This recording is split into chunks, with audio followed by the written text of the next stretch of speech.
2.5 শতাংশ জমিতে আপনি কচু চাষ করেছেন। এই 2.5 শতাংশ জমিতে আপনার কি পরিমাণ খরচ হয়েছে এবং এই পর্যন্ত আপনার এই 1 থেকে 1.5 বছরে কি পরিমাণ আপনি বিক্রি করেছেন বা কেমন লাভ হয়েছে আপনার?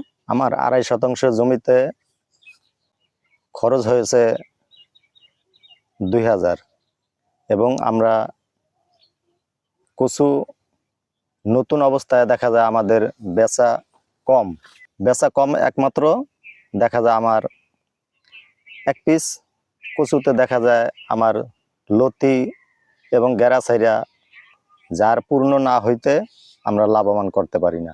প্রথম বছর যেরম দ্বিতীয় বছর আমাদের দেখা যায় প্রথম বছর 15,000, 1500, 2,000 এরকম প্রথম বছর বেচা নামে, দ্বিতীয় বছর আরো বেশি নামবে।